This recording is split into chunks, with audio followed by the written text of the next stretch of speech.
All right. Thank you for that, Munchie. So we're going to start off with the introductions.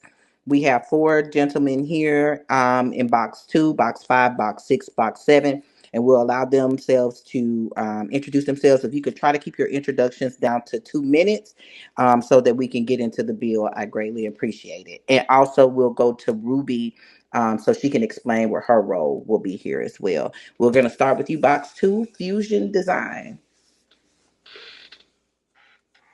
Okay. Glad to see everybody. Just to say that. Real quick. Uh, I'm basically I'm a futurist. I'm a lot of different things. For the most part, I'm a futurist.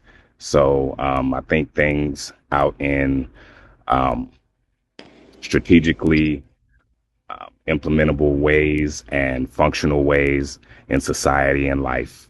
Um, and I have probably a more pragmatic view on the world than most people. So that's me.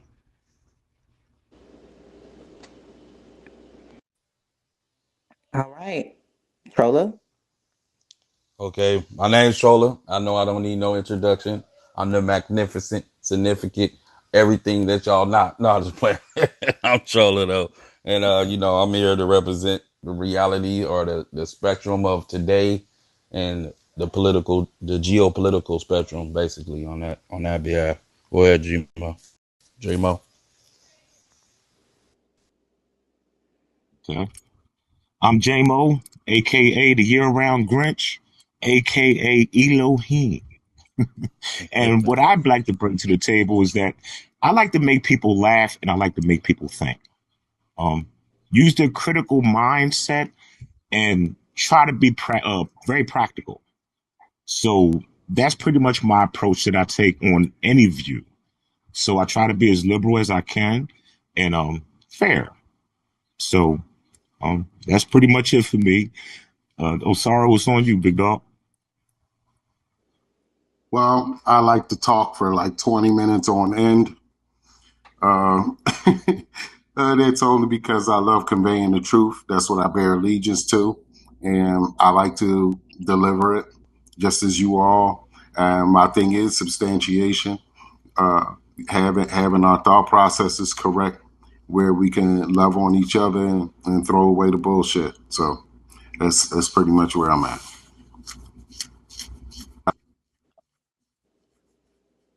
All right, all right. So, Munchie Man, how you want to do this, Bill? Do you want me to ask the questions that are in my inbox, or are you facilitating that? No, no, that's all on you. All I did was create those questions. Oh, okay. All Do your right. So thing. we You got treat the a set super of black questions, special. and so we have a set of questions that we're going to get into. And Don't forget Ruby I D. think, Hey, oh, my bad. That's right. Go ahead, Ruby D. hey, Sister Super. Hey, everyone in the building. I'm here to take your comments and make sure all of these brilliant, long-winded people get a chance and to address your thoughts. If you don't get the chance to come up, I will make sure your thoughts are heard. All right, everybody, back on up to Super. Okay. All right.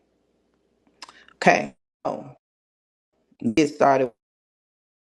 So these did come from the mind of the great Munchie Man, the Guru. So I'll just be asking. I'll go by a show of hands first to see which one of you all want to jump into answering the question first. Then once we're done with going with the panelists, then we'll bring our attention to the bottom row. We will want to rotate those. So if you don't have a question, or if you don't want to, if you don't have anything to add, go ahead and drop down. And those of you that have something that you want to add, once we're done with the panelists, go ahead and get in the queue, and I will bring you up one by one. Also, Ruby D will be communicating anything that gets left out. Okay. All right. So here we go. What are some examples that can ameliorate the standards of our society now and for the future? Now, if I need to give y'all a definition of ameliorate, I can do that. But if not, somebody raise their hand and let me know how we want to proceed. Well, don't rush this. Don't rush now, fellas. Okay, so I'm trying to get in the car, y'all. I didn't want to go. I want to go first, but I'm trying to get these kids in the car while I'm moving. I told you I'm still moving to pick up my wife. So if somebody That could was the take some, very first question, right? The very first one, because I pretty much jotted down what I wanted to say a little bit. Like I'm not going to be very long winded.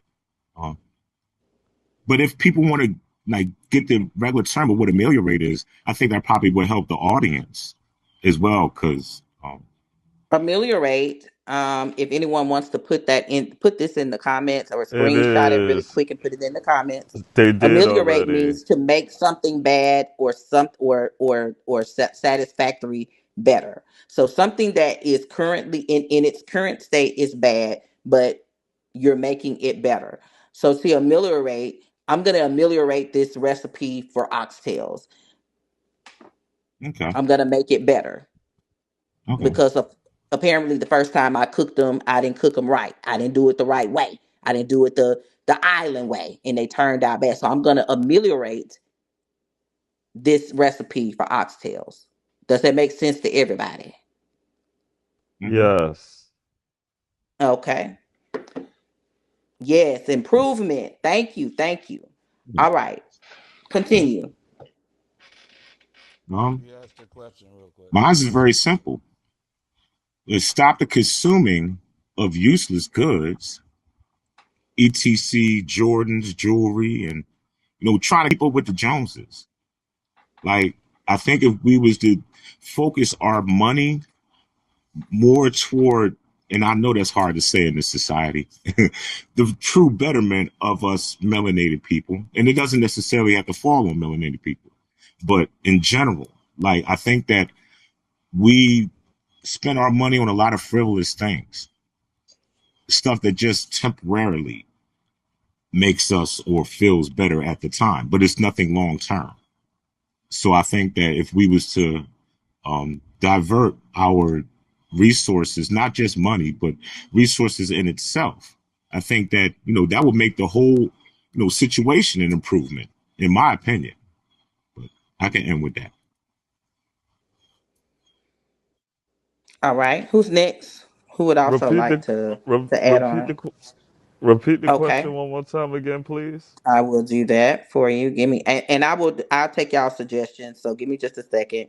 I need to kind of copy and paste them and do something with them. Okay. So what are some examples that can ameliorate, meaning to make better the standards of our society now and for the future? So what are some examples that can make whatever standards that we're going by now? What are some examples that's going to make that better? What's going to lead to improvement of our standards for our society now and for the future?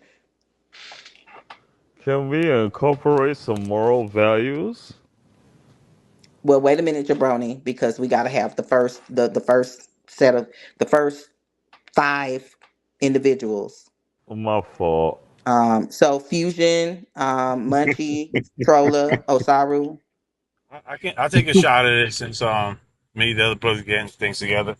Um, so yeah, and yes, you can bring morality into it because I am about to, right? So it's gonna be hard to read a little bit in Annexes, but I just have some notes here. So more or less, I think that things that we need to change is the awareness of the uh, mental and psychological effects that society takes upon people starting from birth, right? And if we don't start to recognize um, the causes, I mean the effects to these causes, and this person, this is happening to them, and we see the same thing happen over and over again.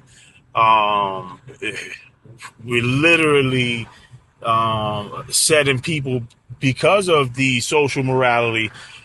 People will have tendencies to put themselves over I mean, put their families over themselves, put their jobs over themselves, and this starts to create a state of depression in your mind. You know, it can create anxieties and take away from your own self worth.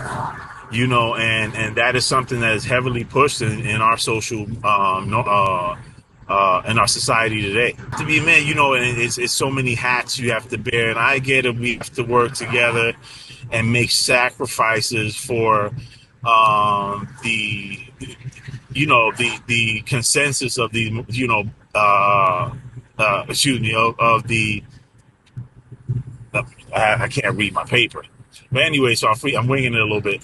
But yeah, in order for us to see, you know, to get to a certain point, we have to, like I initially said, get to the root of the problem. You know, we have to, even if it's on your own, you know, be aware of what you let your children watch, you know, or listen to. I know that, you know, it's just this, and it really more than that. You know, pay attention to the environment and who's around them. The When it comes to talking about social, it's a collective group, and you will have influences coming from other children or other people's mind frame that came from their parents. That doesn't necessarily agree with the culture that you live, you know, that you came up with, because you know, even though we're come to this common agreement, America is very full of so many different cultures and varieties, and there's a clash in cultures that also causes effects to the mind. And I'll close right there. Okay. I'll All go. right. Fusion, Troller, or Saru? I'll go. If nobody else want to go. You sound a little So low, Troller. I do. Hold on. Give me 1 second. Yeah, you ain't clear, B. Can you hear me? Yep. Now we can. Loud and Okay. clear. So for me, I'm gonna stick to what I always been saying on here. Start with the family structure, the original holy trinity: the man, the woman, and the child inside of the household, creating culture. Because we lack culture, but we talk about culture all the time. But we lack culture. Our culture has been sold and proliferated all through America so far. You know, anything that we create, we sell and get rid of. But I'm talking about creating cultural standards within the household, what's in the household, as far as like, especially when it comes to the so-called leader of the household, the men. Stopping your son from killing my son can prohibit gang violence, faithfulness, obedience inside of the household, dietary, when it comes to our diet, when it comes to energy and what we give our energy to, understanding how the family household is structured, understanding the pyramid of families. And that's one of the main focal points that I have is a pyramid is, I lay the foundation so that my children don't have to start off on this survival mentality, because I think we starting to become generational survivor mentality, which is forming some form of PTSD that comes from slavery. So cutting off the slave mentality in itself, stop watching these slave movies, stop, revisiting the slave mentality inside of our households, and then creating an atmosphere for your children to grow in that's that's conducive to success. So it start with, for me, it just starts inside of the household and just building morality with that. The men taking charge of their community after that, after your household, going out into the community and helping the broken households within your community, because we're not about to change that overnight. We can't just expect everybody to be married. There's going to be single mothers. There's going to be single fathers. We're going to have people that are incarcerated, but educating people on how not to go backwards. And also, without thrashing or bashing them for getting us to the point where it's not a male versus female situation, where it's just back to where, okay, we can listen to the women and their intuition and their spiritual guidance, but women can also listen to us when it comes to our morality and our cultural guidance. So in the outside, when it comes to logic.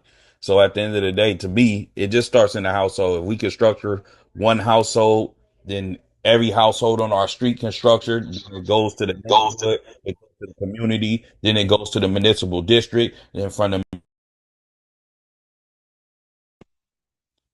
My bad, that's my daughter right there. Speaking of household, she about to bed. But yeah, that's my synopsis on it. Yep.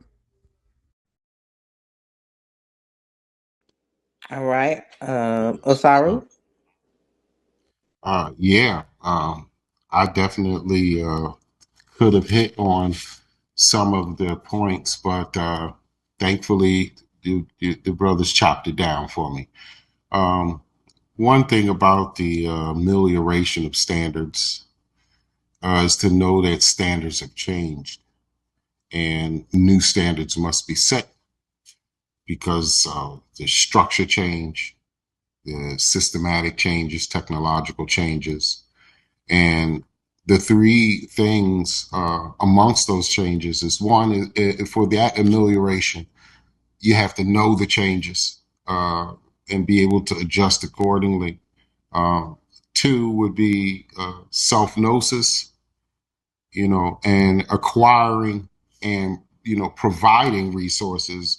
Acquiring and providing resources is being able to maintain your self-gnosis, to maintain the welfare of our sons and daughters and not put it in anybody else's hands. I don't think that we will be able to control our own amelioration if the resources are being weaned out to us, and that goes across the board as everybody's discussed, information wise, financially, food and water, housing, all of these things, and after that, then it's what Troller said. It goes to the family. The families have to be, in the gnosis and set standards for that family, specifically for getting better, not for getting by. So yeah, I'm gonna end it there.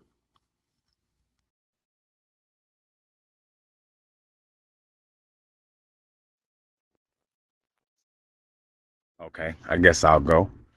Um, my answer is probably kind of long. I've been trying to actually see if I could screen share, but uh,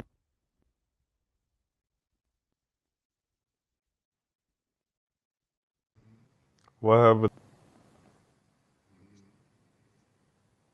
can you hear me all right? Yes, we can hear you. Okay, You are more than now I welcome can hear you. to screen share. Okay. Um,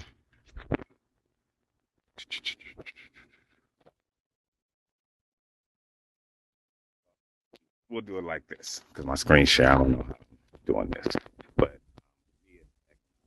basically, as far as what can, um, if we're going off of especially the definition of the word, then economics pretty much ties back to a lot of the issues, whether it's police brutality or incarceration or any of the issues that you can point out. You can tie it back to at least a significant amount of the economic situation um, contributing to that. So, in specifics, I would say a 50-year plan, a 50-year economic plan, economic growth plan from here to 2074 that starts at a certain rate and grows exponentially over time, like you can do with economics.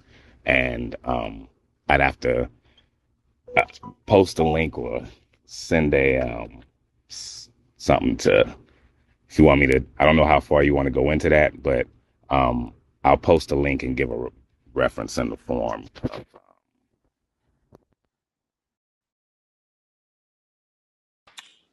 All right.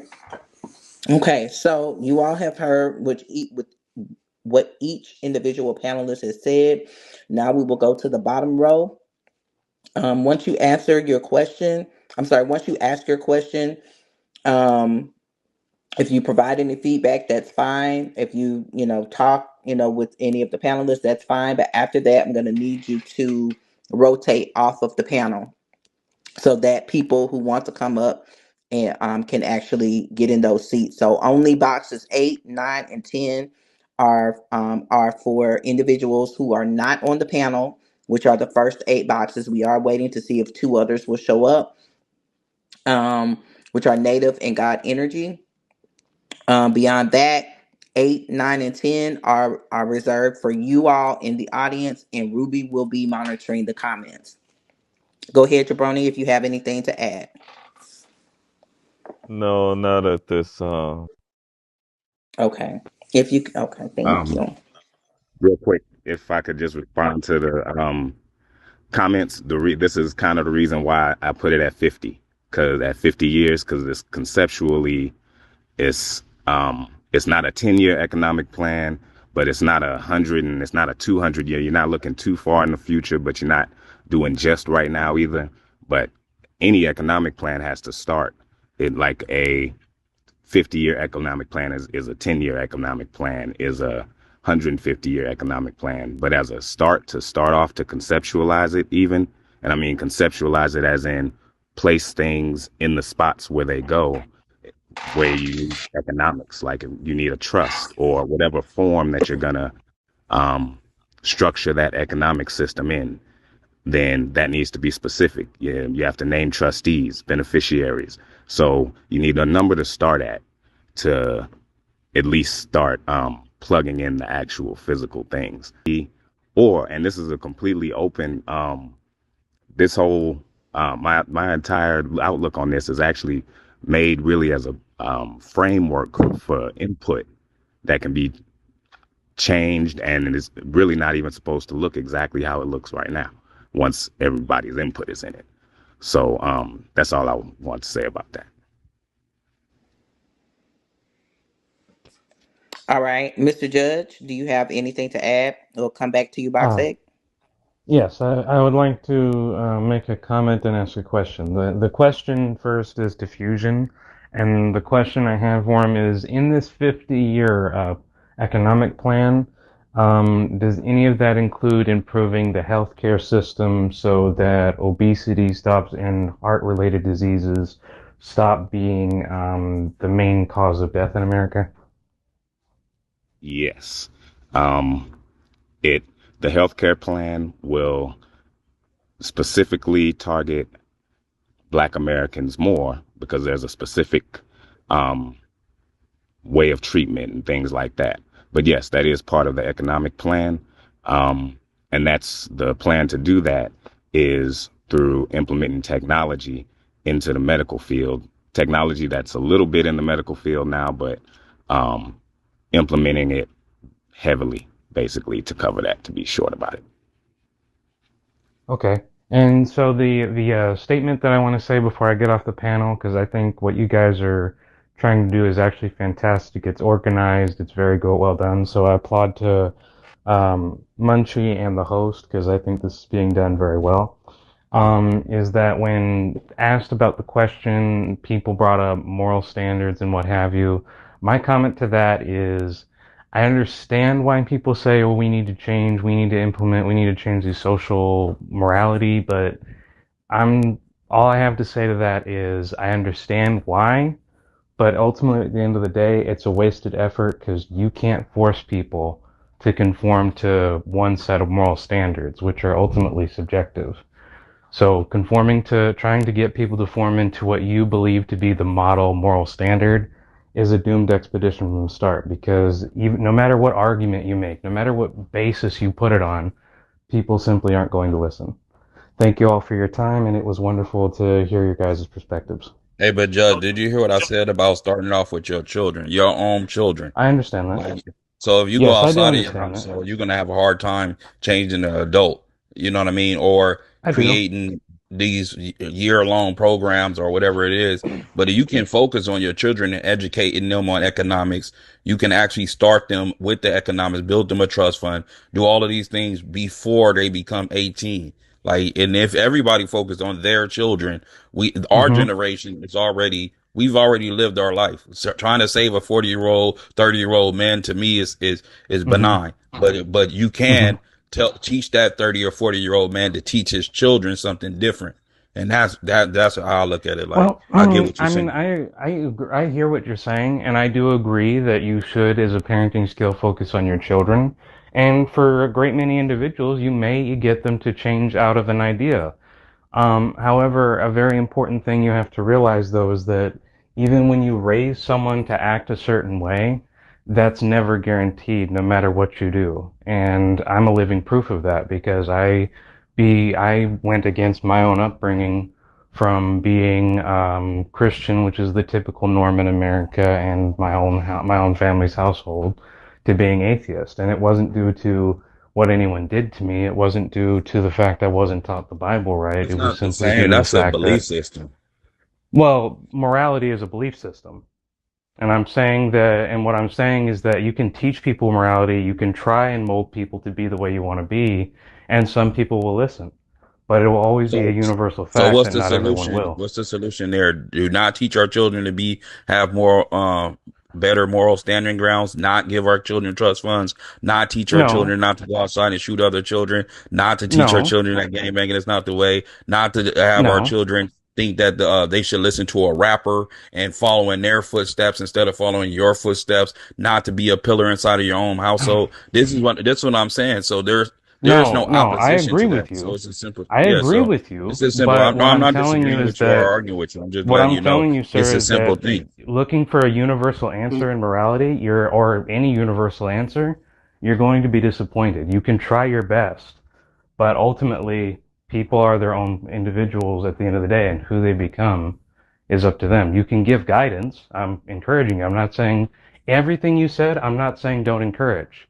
But understand that no matter how much effort you put into it, if someone is going to live a certain way or look at things a certain way, you can't prevent that. The ultimate answer to morality, which is subjective on its own nature, does not exist. And that's why I Peace. said morality is That's a doomed venture. that's Let me get in real quick. that's Um, I know before we keep going I on, just I first totally want ignored. I've been raising my I, hand, being polite, and everything. But Okay, well, anyways, I yeah, was but like, Okay, I'm well, it's supposed to get not a off the just panel panel wait. anyway, Let so structure, the I'm let gonna the boss lady. follow You what you got to guys conversation say. flow, process. please. yeah, it's not your turn, brother. You will get the opportunity. That you just got up here. There was somebody else in front of you as well, and thank you for coming up, brother, and thank you, Mr. Judge, for that great Hmm. question. Fusion, thank you for commending us on bringing a positive stage and getting things together. But I did have to give you a little kickback on your statement because there will be exceptions to the fact in anything, right? But the the concept that you're bringing up, that's saying that's impossible, is possibly being done right now, and it has been done in the past through other social constructs that base their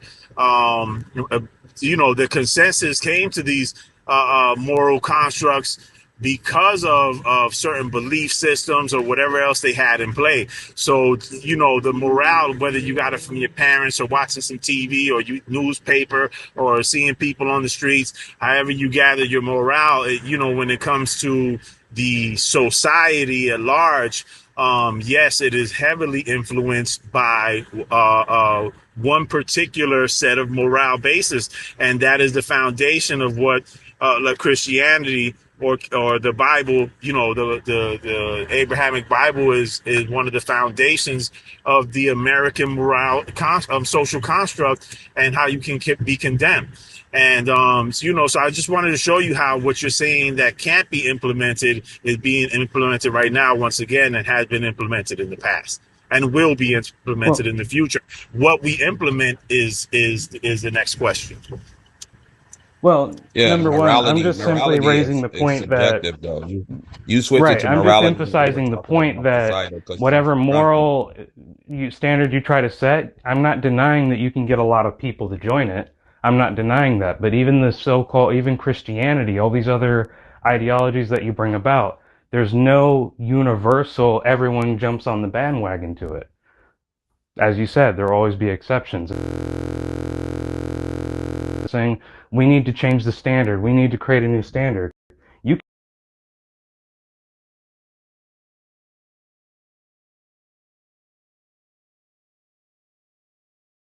Into it, and then you can drop down into the comments, understand the Mhm. question, because what you're talking about is a complete different subject. And I tried to tell you what the subject was several times. You're not listening. You keep going back to morality, and we're not talking about societal morality here. That's not the That was question. what my comment was focused on, though. I get that. That's not what we were talking about. The But question well, you had know to what, be Trump? about He's done. He the we We answered you the best of our ability. Thank you for coming up here, Yep. Judge. If you want to come back up Thank you for for another having me. question, we appreciate you. Thank you. Yep. I'll see Thank you I'm you. in these also Migos here streets, for you Judge. guys in the comments. I'm also here for you in the comments. Okay. Thread count God, Rick, do you have anything to add to this conversation? If not, I'm gonna have you to drop down, please.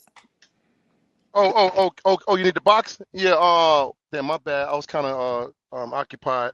But yeah, I definitely appreciate some of the things I heard today. And I hope this thing works out, man. I hope y'all stick to the script and at the end of the day, come to something that y'all could do together, man. That'll be the most beautiful thing to see y'all actually work together and do something. Do something. You know what I mean? Versus, talking about it. Get to it. Yeah, that's all.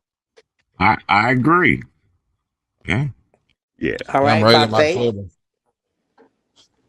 All right, so yeah, I really want to chime in real quick because I really like what y'all saying and stuff, but like it sounds good, but like here's the situation though.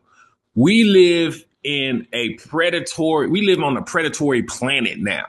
You know what I'm saying? I feel like what the white boys really figured out a long time ago is all it is diplomacy and acting nice and acting like it ain't survival of the fittest is gonna get you hurt and killed and enslaved. And so they decided early on, and when I say early on in the technological race to superior weapons, they decided to stomp down on niggas. They was like, okay, shit. While we got superior technology, why don't we go ahead and conquer and enslave and rule all of the lands? And then, you know what I'm saying? Then we could play the politics game because we, you know what I'm saying, at the top. So then, you know what I'm saying, diplomacy and politics can be this tongue-in-cheek type of thing where it's like, oh, okay, we'll say this, but then we'll actually do this type of thing. So to me, I feel like the solution is a lot more vicious than we ready to admit because this is war. We can't just be on some, oh, we need to, you know what I'm saying? Like, you know what I'm saying? I feel like really where we're at right now in the planet is like it's so much moral depravity and so much lack of like anybody looking at the rule book and being like, okay, I'm gonna follow the rule book, and if I can't follow the rule book, I just won't play. Can I ask you a question though, Bossy? Go ahead. What does does any of that shit stop you from being a good father or a good husband or a good son? I don't know. Then how does that matter? Like, how does that matter? It doesn't stop you from being a good father to your children or being a good husband to your woman or a good son to your mother. How does that matter for you individually? Question. Well, I think the question was what can be done to ameliorate the situation that we find ourselves in society? And to me, if we don't address the actual problem, which is our lack of willingness to come to grips with this planet's, ultimate structure, which is survival of the fittest, I feel like, you know what I'm saying, some of the nicer ways of trying to fix ourselves, you know what I'm saying, it'll be beneficial and helpful on a micro level, but it's not gonna change the fact that we're an oppressed class of people on this planet. And so So for Why do me, you I think feel I like said, wait a minute, why do you think I said stop consuming useless shit? I should say goods. I'm sorry. I don't want to cuss, but yeah, Man. And yeah, we his spend our money on bullshit instead of putting it where it needs to be.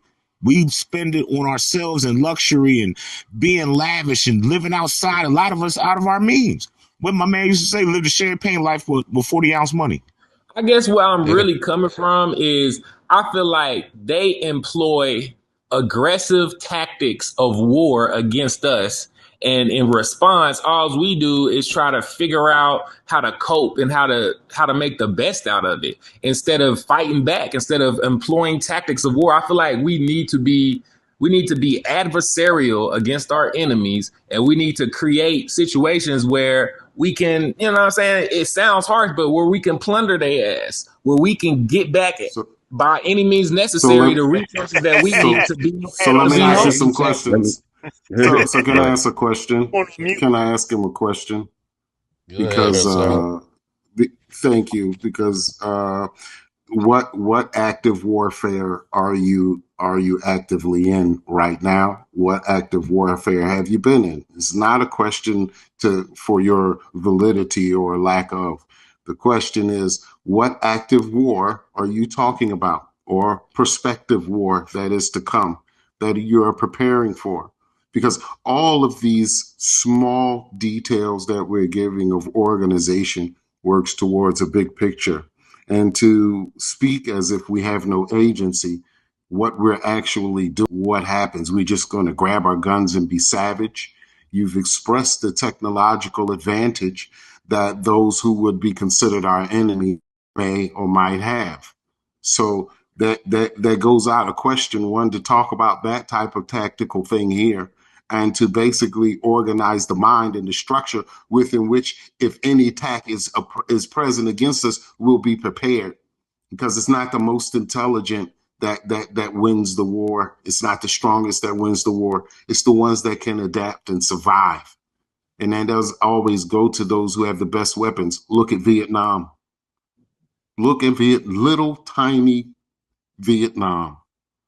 Right. I'm glad that So you right. I'm glad that you kind of made that point of reference, because I don't think that it's ballistic weapons that we need to arm ourselves with. I actually agree that, what I'm saying, the existential weapons that we can come up with are going to be far more effective than trying to go heads up with people with superior military technology.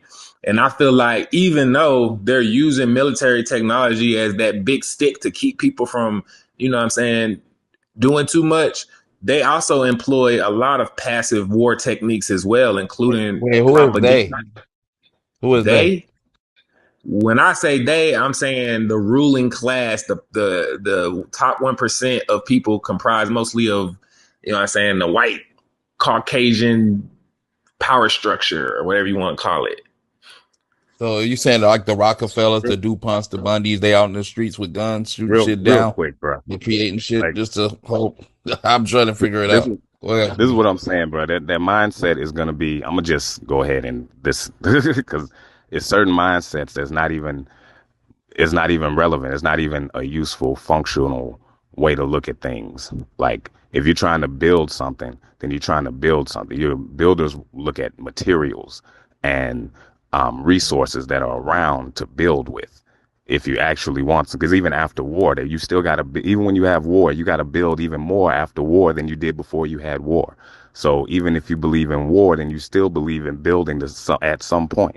So we might as well have a strategic plan to build that doesn't involve war, because war isn't necessary. We have too many resources and sophisticated ways to do things now than even thinking of war or putting our energy and resources towards war. And this is even to Mr. Judge. That's what I was, the whole morality thing in general. It's not morality. You can have a standard of morality and people may deviate. That's fine. But under a different economic system, morality is different, or how people treat each other is different even. So you might as well fix the economics of the environment that you're in. And it's like we want black men and black women to have better relationships. Well, then we probably need a better environment. If parts of the environment economically are stressing the relationships, then we should probably at some point work on fixing the actual environment. So that's my thought. I put a link in the chat also. Okay, so If you I guys would want like to to talk specifics, thank you like for using specific shit that we Osiris. can be talking about other than, because morality, here's the thing. If we implement standards like chess, music, and martial arts into our homes and in society, then there can be a Muslim, a Christian, and a Buddhist and an atheist all in the same room, and they all believe different shit, but they all play chess, and they can all play chess together, and they all do martial arts. They can all spar together. They can all play instruments. They can have a band together, okay? And they can believe completely different shit. And carpenters and workers on a site building a construction site or a skyscraper don't believe all in the same God.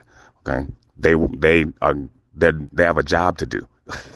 Okay, and they're doing that job, and they're focused on doing that job, and the beliefs, the personal subjective beliefs and moralities and all that, how you treat yours, and even what you do with your kids, but definitely what you believe spiritually or religiously is irrelevant in certain spaces, such as a boardroom or a construction site.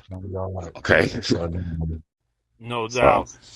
So, I hear you, brother. And I like to, I commend you as well for coming up here and your perspective. Um, I'm all, listen, if that's the plan, if war is the plan, right? And you're screaming, are you not entertained? And all that, and we're getting things together. This is my outlook, brother. If you still had a war plan, you still need the plan. You still need to lay out bits and pieces to do that. And I want to make this statement, man. This social construct that we live in called America was built off and feeds off of destruction. Imagine this grand machine that when you throw something to damage it, it gets bigger and consumes it, right? How do you tackle something like that? You utilize what's inside of that machine, right? Inside of the social construct, and you dismantle it from the inside out. And that is the only way that we will come to change. So yes, we do have to continue to utilize it unless we're going to go out with all out war. And if you have a well-structured plan and also a new social construct, right, with a better design than the one we're utilizing right now, please feel free to share it because you might get some soldiers. Right. So, Right. So, I mean, I agree with what you just mentioned because I think that is the perfect war technique to look at the machine as a beast that is too hard to attack face up. But if you're inside it, you can kind of systematically deconstruct it. And I think that that's the technique that we need to apply in addition to some of the stuff that you guys are saying. And I'm not trying to water down the process of actually, what I'm saying, coming up with things that can build a community from from the standpoint of like the things that the efficacy standpoint, what I'm saying, things that are ethical to do. But I'm saying that I don't think we pay attention enough to the adversarial nature of the game that we're in. And I feel like when you look at the forces against us, the media, I guess right now that's the only thing I can I think got a of. question for But he you, cut bro. me I got off. a question. specifically, Hold off, Demetrius. Can I One say second, something real quick, y'all. Hold on. He Monkey cut Man? me off. He cut me Oh, off go ahead. real quick, brother. Got I you. know y'all, Got y'all know y'all ready. But I like to say this. I would think that my opening statement, as the second person to go, that you would have loved that. Right? Let me repeat that. Right? It is to the awareness of the mental and psychological effects of society. Right? That was my opening statement to answering that question. So what you're saying is, I also address that.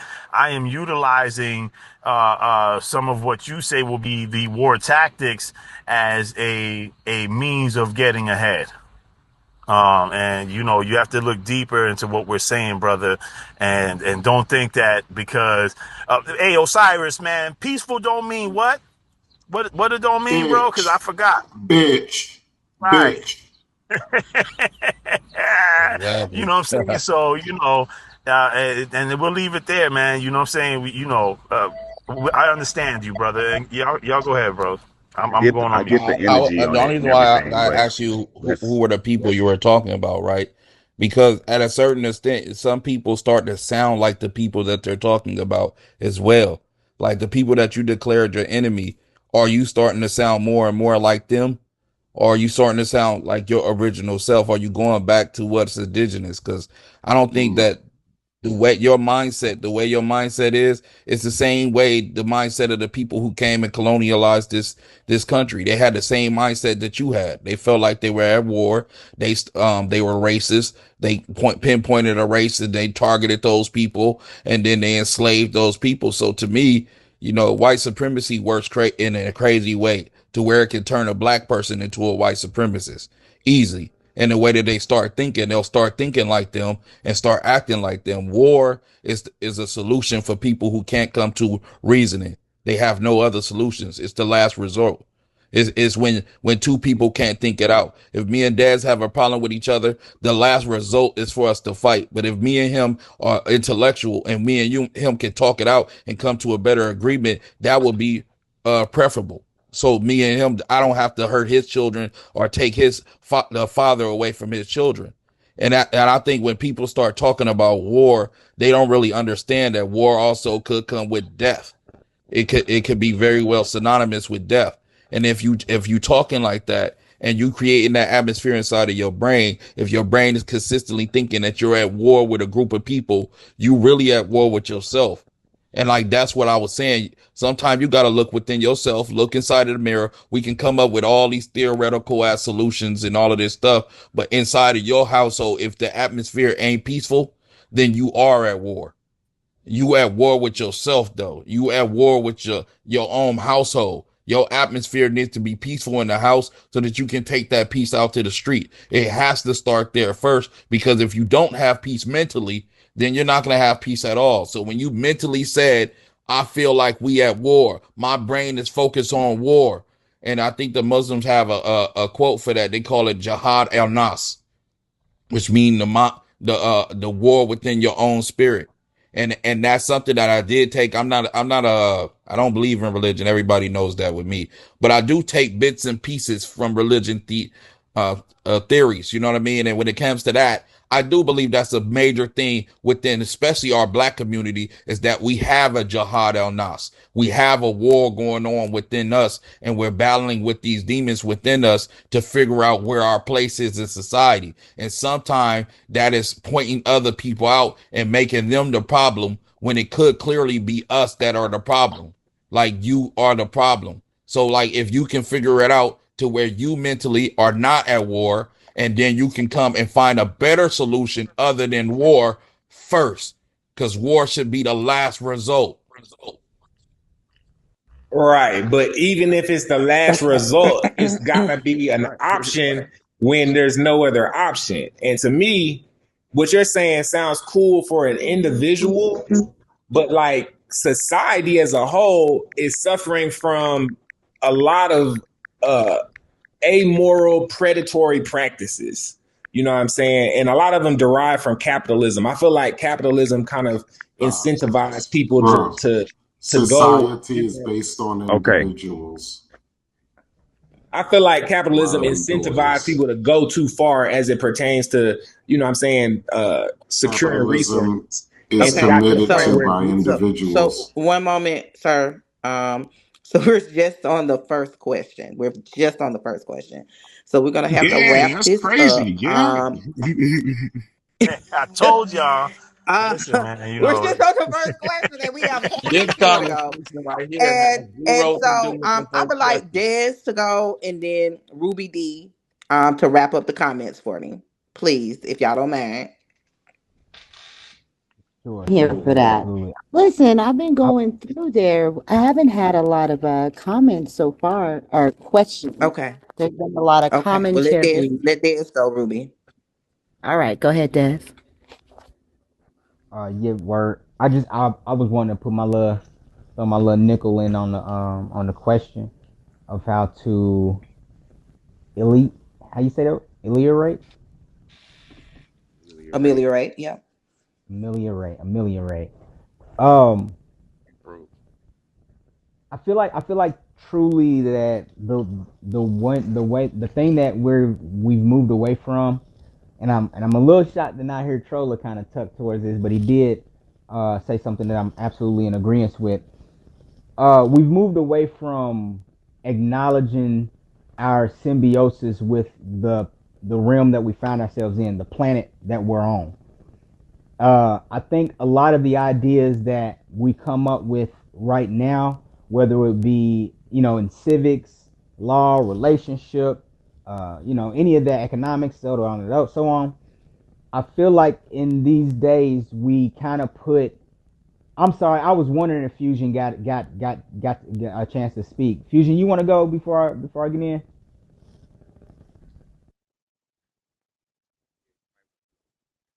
I'll go ahead. I'll go ahead and go. But I feel like we've moved away from putting that in priority in the infrastructures that we create. You know what I'm saying? So I think if we're Trolla said, we where we at. But if we acknowledge it ourselves, make conscious efforts to create systems where that is acknowledged to the generations coming behind us, and they create a value of that thing, then everything that they create will have that in mind, and going forward we'll see, you know, ourselves become more in tune with, again, that thing which we are, which is the planet or the realm where we find ourselves in. Fusion, I know you said that you So, were raising your hand. Go ahead. um, so yeah, and that's kind of to the point. So, um, in specifics of how we look at actually doing what we're thinking and manifesting it in reality, and taking into account all the things that are in our environment, all the technology, all the government stuff, because anything that we're looking at that is um, to go forward or make anything better for now, or better than it is now, then it's gonna have to be physically done, and that takes specifics. So economically, let's say we start with a trust. Um, that means that I will take any suggestions or on things. I'm actually wondering if anyone could think of, if we have a trust that, let's say, a certain amount of money per year is about $1.2 billion, about $100 over a million people. So when you have those type of resources, and when you have those type of resources, that 1.2 billion ain't going towards war either, by the way. So whatever it's going towards, there needs to be a structure to that. So now, instead of us just thinking about our day-to-day lives, now we have to think of who best fits for how many beneficiaries do we want. Well, I'm sorry, how many trustees do we want? How many, and who would those trustees be? If you really start looking around the world, will we put Claude Anderson in there, or Arcana Chiambori, or there's plenty of stuff to think out. You see what I'm saying? Um, in relation to actually doing it, because there's education, there's healthcare, there's the justice system, there's economics, media, there's all of the things and each one of them have to be specifically thought out in different ways, and they all have specific elements to them. So I would implore um, everyone to start thinking specifically and conceptualizing the world, because the future is already here. So we're either going to be left behind, or we're not, or we're going to be consumers of it, and we're going to be exploited by it, or we're going to be in the forefront of it. And it's easy for us to be in the forefront of it. So my perspective is from an economic perspective, but it's also from we have the resources to do it economically also. It's not from a lack of resources. So just wanted to say that. Okay, I just want to say something really quick, and then we can move on to We're the next stopping right question. there. We're stopping right there. We're stopping right there. Thank you, sir. Um, Ruby D, you got anything for us? Not yet, not yet. Like I said, there was some banter in the comments, but I'll keep an eye out. I did invite everyone. If you did not want to come up, go ahead and use those comments. I'll make sure they get them. All right, super. Okay, y'all. So just to keep everything in order here, we have question number 2 is coming up. So those of you who are in the queue, we're about to move to question number 2. Okay. Typically, because I see box 8 is still here. Typically, once you're done with your question and so on and so forth, we're moving on. I would like for you all to drop back down, and then once we are ready to start getting input from the lobby, then you can jump back in the queue, and then I will let you all up in boxes 8, 9, and 10. Okay. Boxes 1 through 7 are reserved for the panelists. We are waiting for 2 others to potentially show up. Okay. So are we ready, gentlemen, for question number 2? Yep. All right. Here is question number 2. What are some examples that can? Oh, that's not it. Sorry, that's the old one. Here we go. Here is question number 2. Can you provide archetypes of the past that are imperative for us not to repeat to further progress? So to also catch everybody up, like we just kind of, I did post that first question. I think that I did it by mistake, but I think it's really good to help kind of help us seg into this, because a lot of what we just talked about is how we should move in the future. So this question kind of asks us to take a step back and think about historically, what are some things that we should not be repeating?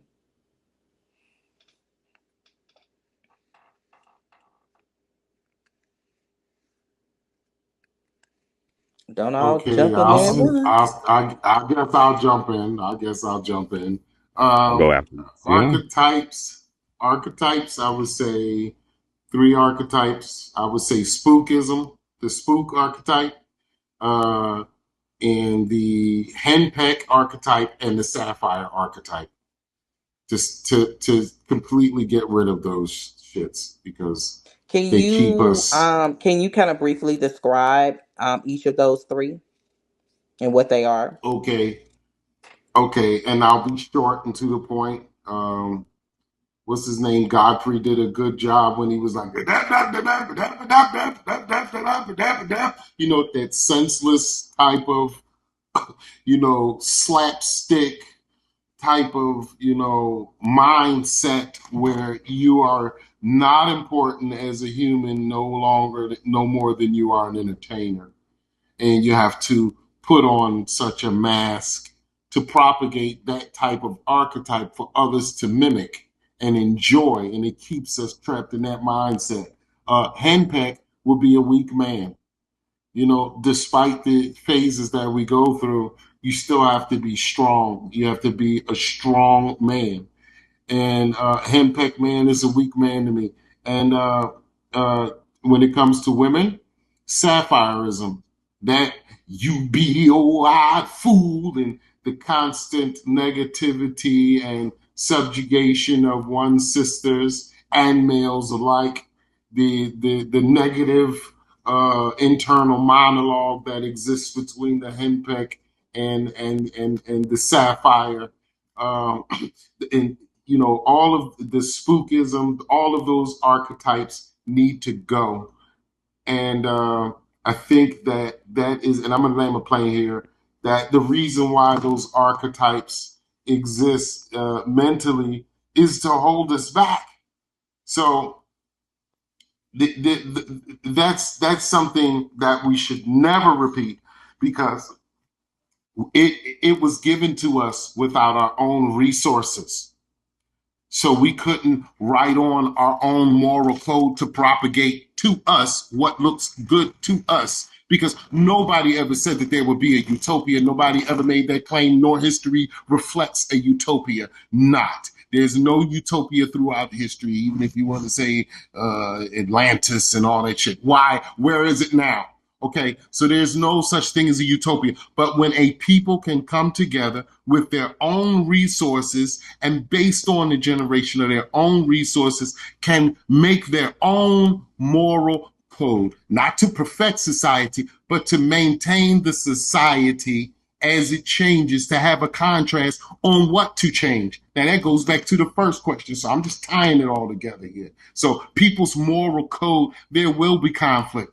But just imagine how much conflict there would not be. And this moral code, it's not confined to religious lines. It's not confined to that. You can be free to have your religion, but if there's a contrast that goes with what we all agree to, because when you have your own resources, you can set your own shit, what you think is important, what you think is good. These archetypes weren't made by us. They were given to us to play out. So how do you think a person's morale would be affected by seeing that propagation? So, I'm just, I just wanted to clear what I wanted to expound on what Troller was saying, and when it came to Mr. Judge. All Yo, right. I love what he's talking about. I feel like those archetypes are definitely important to Uh-uh. understand and look at. Is that box eight? Yeah. Box eight. Yes. I'm gonna have to drop you down, sir. You can Why? come back up once we're done. Because you weren't supposed to be up here. It was supposed to be like she said that at the beginning. All right, I got two of them. Um, so I'll say, and these are one of them. Okay, so some shit we don't have to get rid of it completely, but maybe let's say dial it down, or we overvalue that thing too much. We value that thing too much. The type of there's the poor righteous teacher, which is one, and the alpha male and the protector. So as far as not really getting rid of it, because that's something we're going to need and we're going to have to do, just like being a protector is something we're going to have to, it's going to be a part of life. But there is an overvaluation of a thing sometimes when, if it comes to that is the value of the presence of an individual, is just the protector, and that's enough, and that's all that's come to the table. Because a poor righteous teacher can be a protector, but a poor righteous teacher also believes in um, certain low economic standards as well, which is not conducive to building a family or raising children or manifesting many things in this world. So I would say that those are two archetypes that one is overvalued, still relevant, but overvalued, and can be replaced with other things like the intellectual and the caregiver and different archetypes that'll fit in there. But and the protector can still be there, but it doesn't have to be the end all be all of the only reason that the protector is there, because the protector also becomes less relevant the more safe the environment is. Just like we don't have to protect each other from bears and alligators right now because we've made an environment where that threat is less relevant. So actually we're more so, the humans are more a threat to humans than anything mostly on the planet. So if we're less of a threat to each other, then the protector will also become less relevant, because the last thing that humans have as a real threat on this planet will be maybe not completely gone, but dwindled down to a reasonable amount, or a barely noticeable amount. So the protector over a long period of time and in the future will become less relevant, and should become less relevant, in the same way that a police officer should want their job to become less relevant because the neighborhood gets so safe that it doesn't need its services. Just like there are some places that don't have a word for jail, or don't have an incarceration system, or don't have a crime rate in that way. So that makes certain things less relevant. That's the protector. It's simply overvalued, doesn't need to go away completely like the question said. But the poor righteous teacher could be argued that it could go away completely or dwindle down to almost a not even noticeable existence. I can go next. I think the archetype that needs to disappear is the misandrist and the misogynist. So in today, especially in today's society, right? So we have a bunch of people out here that are misogynists, and they're misandrous as well. These are women who hate men, but they still are heterosexual and have relationships with men, and vice versa as well. There's men that hate women, and we can hear these people. They're all over social media. They're spilling hatred for women. They're spilling hatred for men. They're indecisive about what they want to speak. They come into conversations and disguise themselves as somebody who cares about the black family structure or cares about the family structure in general. But inside of this conversation, they keep throwing these shots at the other gender or the other association because they have a problem with them. And it all stems from some psychological situation or maybe just baggage from past relationships. But I think misogyny and misandry is the thing that's keeping our households together, which correlates with my first answer as well. So if I'm all for the family structure, these are the people who are against the family structure, whether they know it or not. And most of the time, these people don't even know they're against the family structure. They're feminists. They're masochists. There's dudes that's out here that's consistently been going through relationship, building up animosity towards women, and they spilling this hatred that they have for women out of nowhere. They're not, so we can talk solutions. And even when we talk solutions, of course, women who are not accustomed to hearing men speak, they're going to get pissed off about it. So I can't really, it's hard to determine who is who in this situation, because you can say something simple like, I think black women look better with their natural hair. And then here come a bunch of feminists out of nowhere saying, oh, you hate black women. Because this is, and that's another archetype that I don't like, is the victim archetype. We can get rid of that, because there's people out here that consistently play the victim over and over and over. And I think that archetype is literally called the martyr, because they have a 48 different archetypes, 112 different archetypes. These are different books that I read that have those numbers on it. So you have the martyr archetype, who's a person who's always looking to be a victim in every situation.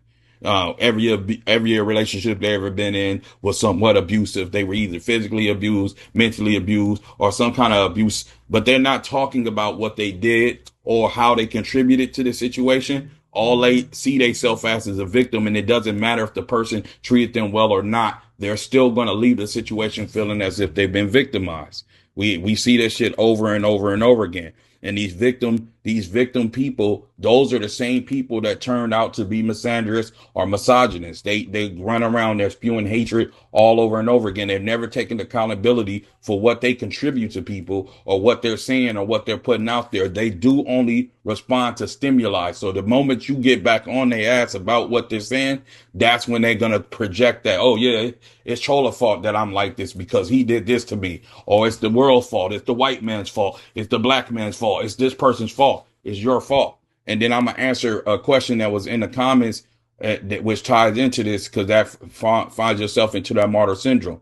Somebody said that we need to teach our children that stop snitching thing will stop snitching, and I'm against that, because if my kid is complicit in a crime and he wants to hang out with gangs and do stuff, then he decides to tell because he gets inside of something, I'm not for that. That's that martyr. That's that martyr shit right there. That's the archetype that I'm talking about. If you put yourself in a situation that you put yourself in, you got to take the time for doing the crime. And it don't matter if somebody else that you would have done it. This is why we got to keep our children out of these situations in the first place, because you can't be a part of something and then go against it when it's convenient to you, because there's always a result for that too.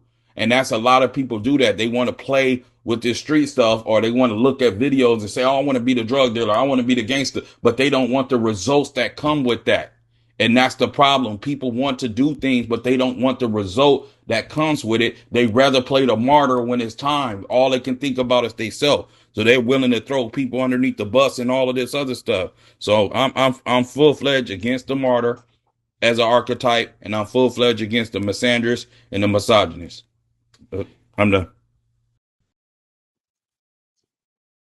Hey, I might as well jump in there right quick then. I think my definition more or less probably goes with the second definition more than the first. So I'm going to say Jesus's cross, the Jewish Star of David, and the white Jesus concept. They're all archetypes. They all need to be banished. They serve no purpose unless you really know, quote unquote, the esoteric meaning or the history of said um archetypes. I don't think it would apply to anybody's life to make it better. I think that we've all seen the results of what these simple symbols have done. Cause nothing but division and fighting and death. They serve no purpose in the full totality of it all. Now I understand you might be a person to feel like, well, yeah, I'm a Hebrew now, or I'm a Christian, so it makes me a better person. But I believe, or I don't even like using the word believe. I don't think that should determine who you are. and how you move in life. This white Jesus concept, I think that already been dispelled by Russia just with the paintings and stuff up there.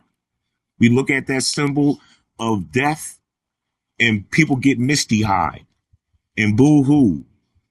You look at the Star of David, oh, we better than everybody else. We Hebrews. Now y'all ain't getting into the kingdom of heaven. Wow. Division. I think it all needs to be just banished and tossed away somewhere deep in the cellar somewhere because it hasn't made any progress for us as a people from the time of its existence until this very day. And I'm going to end it there. All right, Munchie Man, you're the last person. Did you want to add anything before we go to the comments? Most definitely. Comments, go ahead and get in the queue if you're wanting to add anything to this conversation. All right. So I'm gonna start off with monarchy, right? And what happened? Yeah, I'm gonna start off with monarchy, right? And it's gonna lead on to my other three examples. But it all ties in. The the extinction of monarchy is what's necessary to leave the society's morals and to leave society's laws and judgments to a set or small gathering of individuals. To me is the wrong way to go. Until we finally, America tries to give you this appearance that it's not a monarchy, and they show you this president who's really not, so there's a halfway balance there in the social construct that we live in, right? But this right here sets a psychological mind frame in people's minds that puts other human beings on a hierarchy. And so with that being said, I like to move on to master, right? Um, there is no masters. I'm sorry, y'all. I don't give a fuck what you are. Excuse me. I don't care which direction or what field of study you in. You don't have the distance and space or time allotted to master anything. You will always be understudy in anything or that you start to observe, and there is no a limit that you can reach when you going to dig into information. Now, this one deals with cognitive dissonance.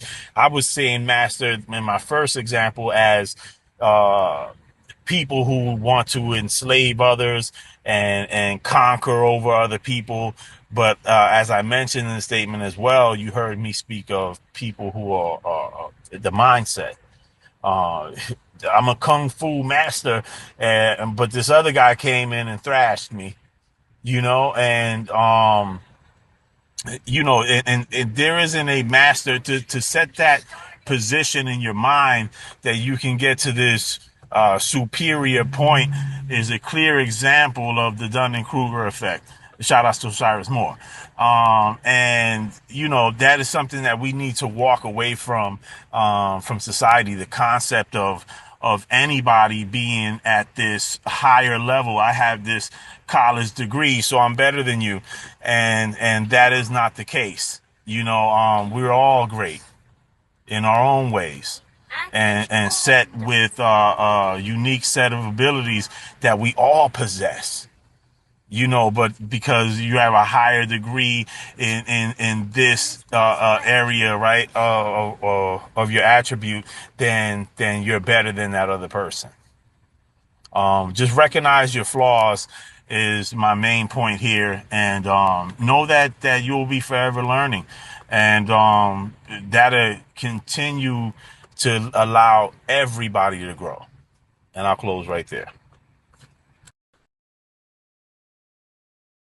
All right, we have one person in the queue. Um, Remember, boxes 8, 9, and 10 are for the audience. If you don't want to get on the panel, but you have a question or you want something to add, please alert Ruby D, and she will let you know. She will communicate whatever your question is um, to the panelist. Okay, and she is in box 11. Shout Okay, so outs I to the guess Tina wonderful didn't. Ruby D, for coming up here and doing this. Y'all, please, don't be afraid. You should cam up for them, sis. I don't think they realize that you can't be photoshopped. But, I just want to put that out there. And as well, the mind supersedes the physical beauty. So, and if that's possible. So, feel free, chime in with Ruby. She's there to answer your questions and present them for those who don't want to come up here. I get it. Some people are not panel people. If you're a common person and you have something to address or something to add or even want to answer any of the questions, just direct it to Ruby D and she got your back. I appreciate that, Munchie. I'm just going to hop in here real quick. Super. There hasn't been a lot of, like I said, exact questions, but at a later time, if you're ready, I'll jot down some interesting comments and read those aloud as well. All right, that's all I wanted to say. Sure, you can tell us any comments that you want to highlight. That's up for grabs too. It could be questions or comments. Got you. Because yeah, you all are having quite an interesting conversation out here in the comments. And please understand that the commenting helps the broadcast as well. So if you don't feel like getting up, and even if you're not going to necessarily communicate to Ruby, just being here and actually, having these conversations, I think that they're also helpful for us as well, who's reading them, and also it's helpful to anybody who's participating in the conversation. We have one person. Hello, you have a question or comment? Shalom, I think you y'all. might want to repeat the question for anybody that wants to come up as well. If you want to, super. Sorry about that. The question is, can you provide archetypes of the past that are imperative for us not to repeat to further progress?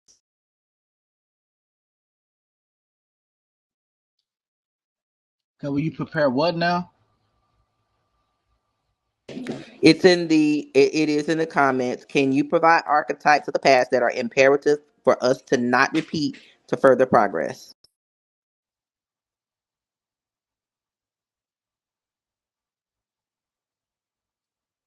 I don't know what you mean by that. Mm, mm, mm, I really can't hear mm. what you're saying, to be honest.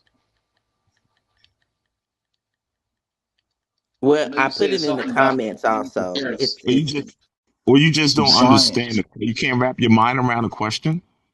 I can't hear her. I can't hear how she said. I think it's impossible to repeat archetypes because they are impeded. Yeah, I don't know what archetypes mean. Oh wow. Yeah, that's my first time ever hearing that word, to be honest. Okay. okay. Can we So, give the brother a definition? does anyone care to give a definition Well, I actually had it contextually pulled to up not help? too long ago. I literally just had this pulled up not too long ago. I'll help you out. Right. Dictionary. It has it both listed as now they have two different definitions.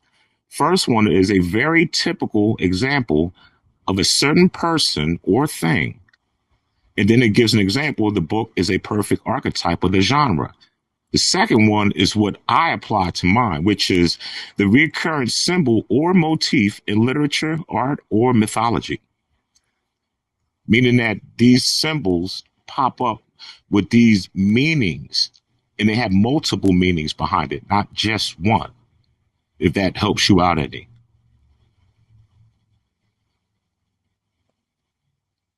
think this Yes, question a no, little bit maybe above so. your pay grade. Excuse me? Yeah, this question a little bit above me, y'all. I ain't gonna even front my shit. Oh, wow. Okay. Oh, Well, Did you have a question? Did you have a question for one of us? 'Cause that's what she yeah, came up here Yeah. for. You didn't have to answer the question. good. Yeah. Do you have anything to add as well? You can, or any questions? If you've been Yeah, I listening to mean, the well, since bill, I'm or here, even if you have any questions that you need a solution to, we'll definitely be gladly and willing to help you if we can. So since I'm here, anything like we that. can start with what y'all asked me. Since I'm here, could y'all give me like some examples of something that y'all just asked me of that happened in real life time, and maybe I could wrap it okay. around a little bit. So, brother, I do Yeah. apologize. If you would just let the conversation flow, and then if you catch on, then you can get back in the queue and I will let you back up. But Okay. we have two new individuals up here who have they are ready to ask their questions or engage in the conversation. So I will drop you down if you feel like you catch on to it and you want to come back, or there will be more questions and you have something to add. You can get back into the queue. Okay. Thank you for Okay. coming up. Cool. However, thank you, Craig. Yes, ma'am. Thanks, fellas. Appreciate everything y'all are doing. It's really cool. Numbers are up too. Um, they could be better, but we're doing great. The the question that I have is, what about the illusion that we teach our children that college is the only way, and getting into debt through college, Huh? through going to college versus, and I'm saying this is a social construct in America today anyway. Uh, that that it's more important than even doing like trade school or having um Sir, is this, I'm not sure if it's just me, but is this pertinent? Like, is this relevant to the well question that we're talking about here? the the way that I took it is archetypes to that are normalcies that we have that need to change, right? Things that we've made normal that need to change, Okay. right? All right, I'm listening. Go ahead, I'm And listening. something we've made normal in this country is that it's really socially accepted for kids to go to school, to go to college, and spend more money on college than what they make in 30 years of working in order to, and that somehow breeds success. And most kids that go to college don't even uh, seek a career for the thing they went to college for. All right. So that's an archetype that I would feel needs to be changed. Yeah, Can I completely Yeah, go ahead. understand what you're saying. I get I what you're think saying. I think that thought process creates an archetype of people who think that they're successful because they went to college. And what you're saying is basically because we are pushing that as a society that college deems success, that it creates that archetype. Is that correct? Right? I'm just trying to Yes, understand. yes, Right. absolutely, Yeah, I All absolutely. right. understand that. Yeah, I So understand that.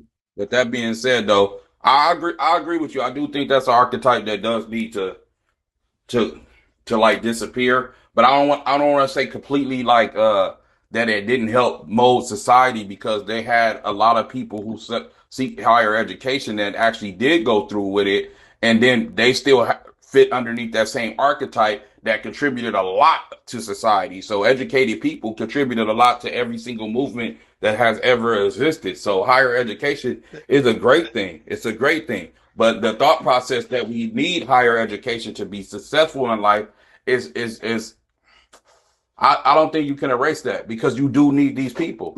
You need people who do trades. You need people who are higher educated. You need doctors. You need attorneys. You need all of these things. We need these people. So we need politicians. We need people that study politics. We can't just see. We think that we can watch See, I'm TV not. and understand what we're watching, but we need these people. So like you can't erase that as an archetype. So in this conversation, when we're talking about archetypes, and even what you're saying, I get it. But to answer your question, no. Okay. Because the reason why I said that is I'm not saying higher education needs to cease to exist. I'm not saying that at all. Because higher education is important. But this backdrop that we've been fed by educators in school is that if you don't go, you're not going to be successful. I agree. I agree. Got a point. Right. Yeah. But so here's the And we thing all about know, the and we all know kids that we all know kids that you've met that said, "Oh, I'm going to college," and they go and rack up, a couple $100,000 worth of debt. And some of them finish, some of them don't even finish that, still wind up having to face that debt and take a skilled trade somewhere to be able to ratify that. yeah, Yeah, that's there are usually bad your things that parents come that are along doing with it, that. and Your parents it are has the its ones pros and its pushing. cons. Yeah, Yeah, it has its my pros bad. and its cons, but like you said, that archetype we can't completely, kind of like what I was saying about some may be overvalued, but we can't completely get rid of them. Um, and for whoever didn't know what an archetype was, this is a good example. Like how he just gave that, we can call that archetype the graduate, and just like the hero is a type of archetype, and Tony Stark, whoever would land in that range. So let's say the graduate is an archetype that, yeah, I would agree that one we probably overvalue it, especially if we look at the current outcomes of the graduate archetype. Um, yeah, it's definitely not for everybody across the board. You can argue that it's not even for a majority of the people, basically. But you definitely could argue that we need the structured learning systems, but that system, we can also argue that system needs to be better for for the graduate to come out better. But we do need the graduate and the scholar and um, those archetypes. Some people go to school to their 50s, 60s, um, and do that, and that is their thing. So they are still needed, although, yeah, maybe a little overvalued though, or a lot overvalued actually. I think Yeah, that no, I think oh, go ahead, Troller. Oh yeah, I I think that really, I really had nothing to say. Go ahead, bro. that's all good. I Kind of like appreciate the you. entrepreneur is undervalued, basically. Most definitely, and the Cook. entrepreneur of knowledge, you know, because you went to these prestigious schools and studied these books. You feel and you got the certificate and honored by these people who recognize you, or your peers, which is a good thing as well. But at the end of the day, the knowledge is privy to everybody, especially in the times of that we're in today. And the, I can probably find you uh multiple sets of people who have higher levels of education than those who bear the degree. And are they better or are they less better? Because even though they do have more knowledge and more insight in particular fields than that other person that does have the certificate, are they less because they didn't get the stamp of approval? And I think that is one of the main issues, and that's why I bring up in my previous question the um, notion that you're superior. Not close.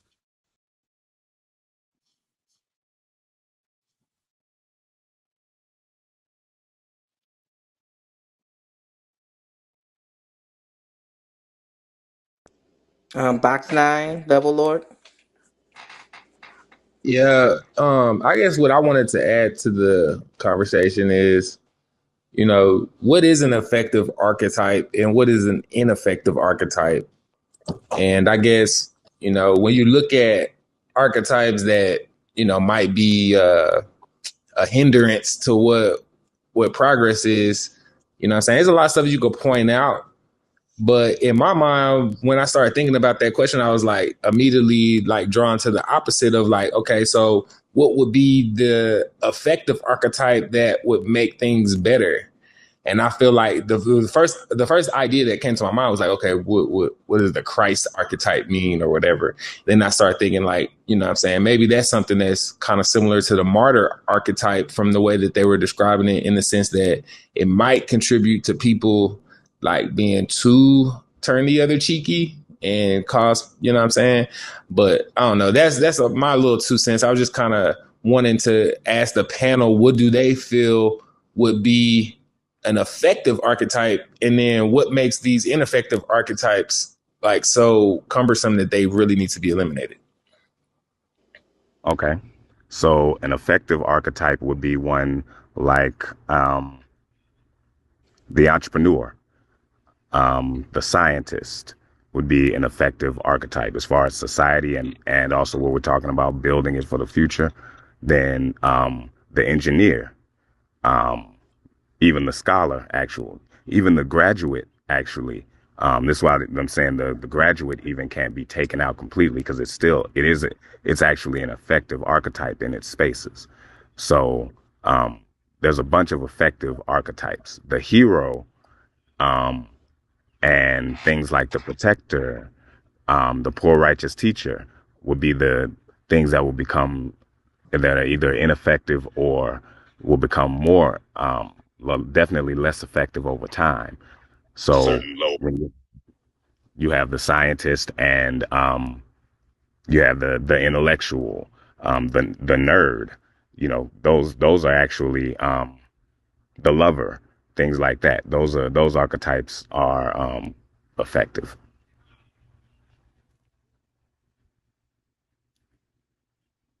Yeah, I think all archetypes have its place in the world because everybody has some kind of place, whether it be positive or negative. Negative is always positive because you wouldn't even have positive without the negative anyway, right? So, with that being said, though, the archetypes I named specifically are archetypes that have been contributing to the position that we're in now for a long time now. Like, and I didn't go too far back in history with my archetype. I went right to feminism because, like, it's affecting who we are today. It's affecting our culture today. It's affecting what my original answer is: the family, the household, the structure. Then you have that martyr archetype that you were talking about. Somebody that feel like they have to, sacrifice themselves or die every situation for a cause, or these people who feel like they have the victim archetype that consistently find themselves in the victim situation. So like these are archetypes that I feel like are they shouldn't even exist. And when I said feminism, but I use the archetype as being misogynist and misandrist for a girl to don't really comprehend what I'm saying. But at the end of the day, a misogynist and a misandrist, which are the same archetype. This is the male version and female version. And then you have the victim, the person who plays the victim everywhere. And then to me, it only stems from PTSD from slavery and a lot of other stuff that came after that. And I don't really want to go into detail about that, but these are archetypes that I feel like really we can deal without in our society. Because if we can get rid of them, then we can go back to a whole nother structure. And to me, yes, feminism is misandry. I mean, you can dictate that you separate the two. I do not. I think feminism is a form of misandry, straight across. I don't see how they can. I don't see how you can separate the two. Yeah, you really can't. And I'll use the lover. I make mine short and quick. Um, the lover uh, made love to uh, punch people in the eye. You know what I mean? Take their goods.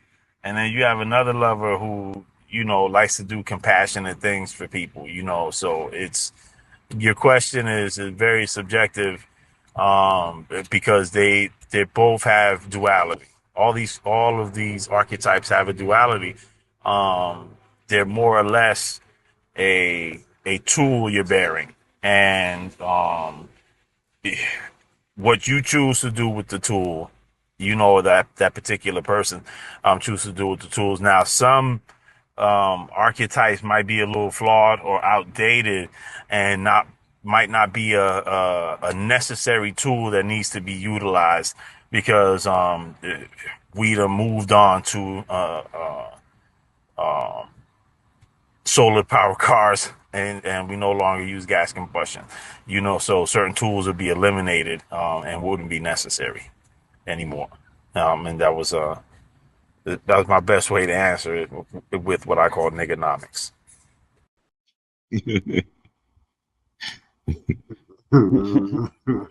All Yeah, and right. We do not have any just on a other note, I wouldn't individuals in the.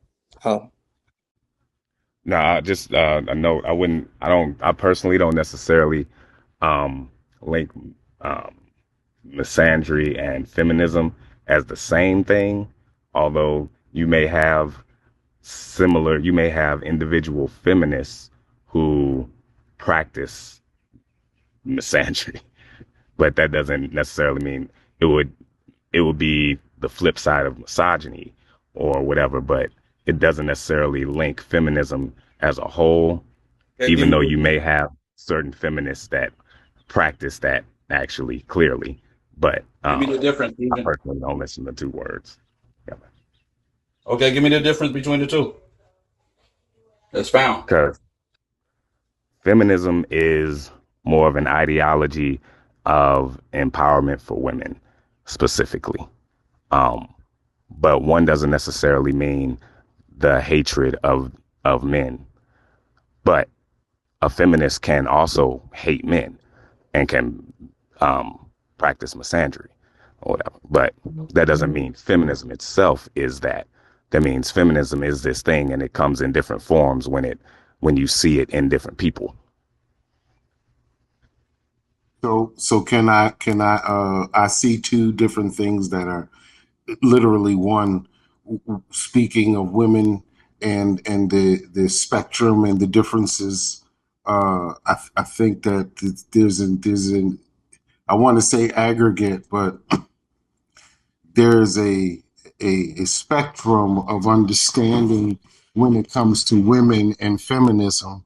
And I think the longer, this is my opinion, the longer the drive for feminism exists, one points out that there's an unresolved problem still.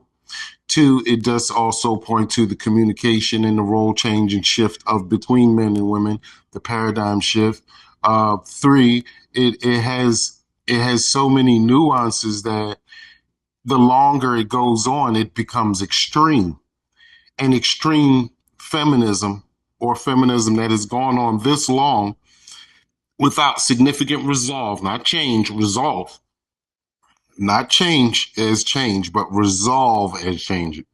It becomes extreme, and extreme feminism is misandry. And I think that's what you both are discussing, because they are different things, but the progression of feminism, I mean, we can look at history and see where it goes and how extreme it gets to make a move. And perhaps this is a natural phenomena, but we've gone through this before, and it definitely is separate, but at some point they both become the same thing. And I think that's where the line, the descriptive line between them is drawn at this point, and it's barely a line, if any, at this point. But the denotation of those words are different, but the expression of those in action, and in particular feminism at its extreme, because it's chronological feminism. You know, when you got a chronic cough, it's pointing out to a problem. So chronic feminism is going to be extreme, and in order to maintain itself without what it would call significant change, thus, you know, easing or satiating the need for that feminism, is going to be extreme. It has to be extreme. You know, it has to be niggas walking up into the Capitol building with their AKs, because it's that fucking extreme. And we go through these changes on different, denominations of how we divide each other. This is part of the human experience, so knowing that these things evolve and change systematically, and we have to deal with it as it happens, like literally on the fly. We all fucking freestyle. We're all freestyles. You don't know what the fuck you're gonna do when you walk in the door in the morning. Everything is a freestyle. So we'd like to come to fundamental shit that works, that we can share. And feminism fundamentally points to the relations between man and woman. Misandry to me is the extreme form of, one is speaking of woman's rights, and the other one is speaking of the One of unrighteousness of men. Yeah, so and what he was saying is, and I agree everything he just said, and I'm gonna break it down for you so you can understand. Once you're talking about definitions, I'm talking about application. And this is where me and you have a difference of opinion is because I never said the definition of them are the same. The definition of feminism, yeah, you're right. It started off with advocacy for women's rights. That's what it started off as. But it's not that anymore. Like that's not where we're at today. And so when they ask the question about historically an archetype that needs to disappear, that's the archetype that I pointed to. I literally said misandry or misogynist. I talked about the men as well though. But when I detailed into the women, I said it started off with feminism and then it grew into misandry. And this is where we at today. You have a feminist movement that was necessary at a time period where I guess they couldn't use credit without male permission. You had at a time period where white women then had to cook and clean for their husbands because they no longer had slaves anymore. I guess this is when feminism became a thing. But now we have feminism as a form of misandry, where these are women that are avidly speaking against men in general, or against patriarchy, or all of these things, anything that has anything to do with masculinity. Then they also came up with terms like what's the toxic masculinity? If you go look this up, this is a term that was quoted by a homosexual for his father in a book, but the feminists took that out of the book and turned it into a colloquial term against black men first, and then men in general. So here you go. Toxic masculinity is an example of something that they're pushing into the community now. And we know that masculinity itself cannot be toxic. So I'm not talking about definitions because a movement can start off as one thing and end up as something totally different. The Crips started off as a positive movement. Are the Crips positive today? Are they? Anybody? So just because I put a definition on something, if I can put color, revolutionary, independent, and progress, and then I tell you that's what I stand for. I stand for the colored, revolutionary, independent progression of my people inside of my community. But I'm a Crip and I'm shooting at Bloods.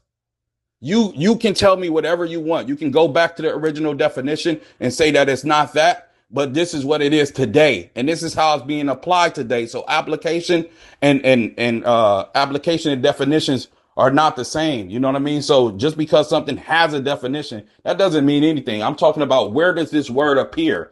Where does this word appear in today's society? Feminism. How does it appear and what does it look like? How is it applied today? Not where it started off. And when I talk about from the women's suffrage movement to the original feminist movement to the women's rights movement, we're not talking about none of that stuff. I said that archetype started there and it ended here. But that's Okay, what I so said. When feminism progresses, it becomes misogyny. Yeah. So that I think really that- supports what you Hold up. said in the beginning. I had to Yeah. point out the chronological difference because the definition is etymologically and literally the start of the usage of the word is only reflective of the thought process that's engaging the word and agreeing on that definition. And what I'm saying is, when it's ineffective over a period of time, it becomes extreme feminism. I didn't say anything about toxic masculinity. Toxicity is toxicity, period. The part I'm talking about is it becomes extreme feminism, and extreme feminism is misandry. It turns into the bad treatment of men. So I was Can bringing I get a together quick what you two commercial break? said by Oh. the way you explained it. Yeah. Pardon self. Can I get a quick commercial break here? Share the live, everybody, man. Don't be afraid to gift the super duper black sister right here next to me. You know what I'm saying? Because that's what she do on here and gets paid. Ruby is also a host. Bless her up if you can. You know what I mean? These sisters got to make their quota, and we at the end of the month. I want to say this. I got a lot of gripe from a lot of my sisters for not including sisters on, which I didn't think it through. I just selected a particular amount of brothers I admire and bring them with me, and maybe I should have put a woman up here. We have rotating seats, y'all. Fill these seats. Show us, what it is, you know what I mean, that you expected as well. I see a lot of you sisters, I'm not calling no names, but, come up to the rotating seats, express your views, answer some of these questions, you know what I'm saying? And let's get involved, man. Like I said, this is for the community. Do not be afraid to come up and express yourself. You know what I'm saying? Don't take a peer review as a negative comment. But I Peace. was going to say, didn't you say you were going to also put a female think tank together? So Yeah, it's not yeah, like I they're am. being left out. Yeah. So I mean, everybody get their shine. There'll be rotating seats in the female perspective as well for men to come up and ask them There you questions go. about that. So, I just want people to get involved if they can. You know what I'm saying? Don't be afraid. Come up here. We rock with each other every day. You know what I'm saying? And that's all I have to say. Peace to the panel. Synergy. Oh, okay, Hey, go ahead. Susan. Sorry, I apologize. Peace. Peace. Peace. So I just wanted to come up and make a comment. I really am enjoying this whole think tank. It was amazing. I appreciated hearing everybody's views. I just wanted to comment on the feminist conversation. And I know it looks different depending on who you're talking to. Just to set a just so y'all know who I am. I'm East African, so I was born in Ethiopia. Um, my mom was in an arranged marriage, that type of thing. So, my views on feminism, pretty much is, it aligns with, okay, I don't know if y'all know this, Nigerian author. Her name is MunchieManDaGuru, and she wrote a book called We Should All Be Feminists. And it was not from the standpoint of hating men or being angry at, the wrongdoings that I've experienced from men. The basis of it was that, as an East African woman, for example, we had to fight for the right to be able to go to school, to be able to learn how to read and write, to be able to, you know what I'm saying, have the same quote unquote rights as men do, even when it comes to, female genital mutilation, like I said, arranged marriages and stuff like that. I'm not saying arranged marriage is necessarily a bad thing, but just to set the basis that it's not always, I know it can be misandry, but it's not always misandry. Yeah, I was more talking about it in America. Now out there, I have no idea what's going on in the political spectrum with women in that society and why it would be necessary for them to form what you consider a feminist group. But I'm talking about the progression of feminism here in America. That's why I Right. specifically said in It is America, the somewhat of a archetype that, yeah, so I said in America, the archetype that needs to disappear is the misandrist and the misogynist, that was the first thing that I said. I didn't even focus on the feminist, but I did say that the misandrists, they came from feminism and they're classifying themselves as feminists and they're hiding inside of this movement. If you saying that you're standing up and advocating for equality amongst the sexes, I do deem that to a certain extent a form of misandry. You see what I'm saying? Because there is no such thing as equality in sexes. For one, we're different types of people and we have different roles in society. To me, this is how I personally see it. So there is certain things that men should deal in and women should not deal in, and there are certain things that women should deal in and men should not deal in my perspective. But also, what I'm saying is this movement in America that they call feminists that started here, that movement, not women's rights, because what you're talking about is just women's rights in general, fighting for women's rights. And what I'm talking about is pure feminism. And I didn't read that book, so I'm not aware of any feminist movement starting in Africa or anything else of that nature. But I am aware of a couple of feminist books. I have a feminist book inside of my house right now.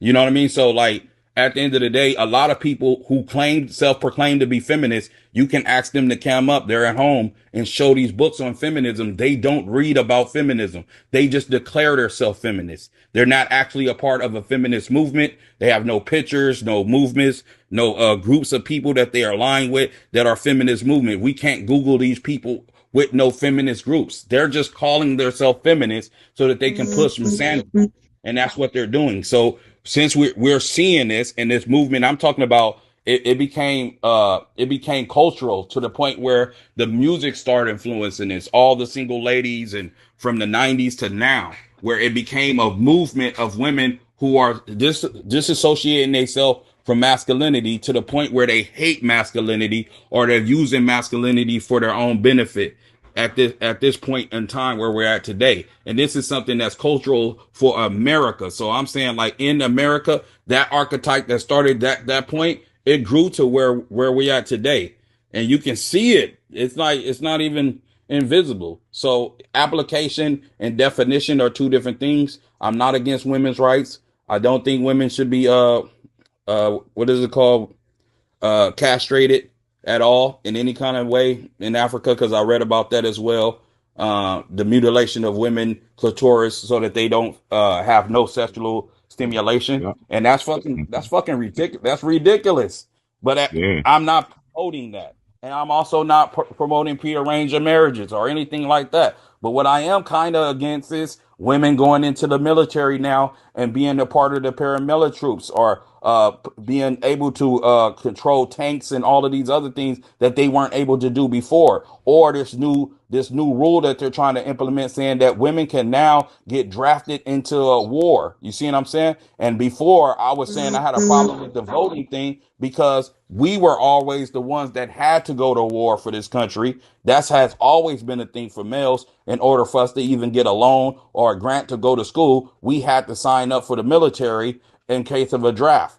But these women never had to do that until now. And now they're coming out with a law that they have to do that. Am I against it? Yes, I'm against it. But I think the feminists need that so they can start seeing reality, that you guys are not us. And there are certain things that you should allow men to do. And there are certain things that we should allow women to do. And we should keep those two things separate and stop fighting each other based on, oh, I can do anything you can do. And it's a nut situation that we're living in America. I'm not talking about abroad though.